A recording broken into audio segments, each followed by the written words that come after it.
শীতের স্নিগ্ধ সকালের মতো শিশুদের কলতান, বাতাসে পিঠার সুগন্ধ, বাঙালি সাজে উৎসবের আমেজ। মানিকগঞ্জ সদর উপজেলার গোরলা এলাকায় বসেছে শিশুদের পৌষ মেলা ও পিঠা উৎসব।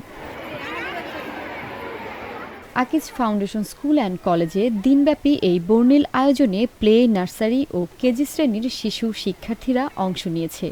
সঙ্গে যোগ দিয়েছে তাদের অভিভাবকেরাও।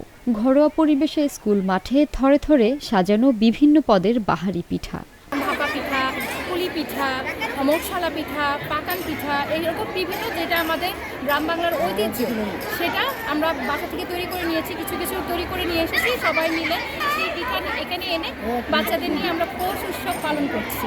পৌষ মেলাটার আয়োজন করা হয়েছে। এখানে আমরা প্রত্যেকটা গার্জিয়ান দুই রকম করে আইটেম আমরা করে নিয়ে এসেছি।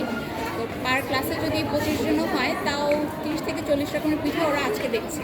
গ্রামে কী কী ধরনের পিঠা বানানো হয়, ওখানে মানে খেতে কেমন, টেস্টটা কীরকম, ওরা তো আসলে শহরে এতগুলো পিঠা দেখে না। পিঠা উৎসবের মাধ্যমে ওরা এতগুলো কিছু পরিচিত হতে পারছে, খেতে পারছে।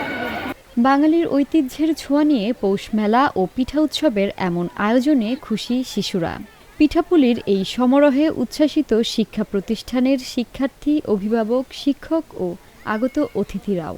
ভাপা পিঠা খেয়েছি, তারপরে হচ্ছে তাল পিঠা, সংসার পিঠা, দেন বিছনা পিঠা, অনেক রকমেরই পিঠা খেয়েছি। অনেক রকম পিঠা দেখেছি যেগুলো আগে দেখিনি কখনো। প্রতিষ্ঠানের ভাইস প্রিন্সিপাল মোহাম্মদ আব্দুর রশিদ বলেন, বাংলার আবহমান সংস্কৃতি শিশুদের মধ্যে ফুটে তোলার লক্ষ্যেই এমন আয়োজন।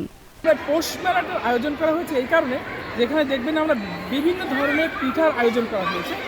এই পিঠাগুলো আগের মানুষেরা করেছে, আমরা ছোটবেলায় খেয়েছি, আমাদের বাপ দাদারা বা পূর্বপুরুষরা এগুলো করেছে, কিন্তু এখনকার বাচ্চারা এগুলো নামও জানে না, দেখাও নাই।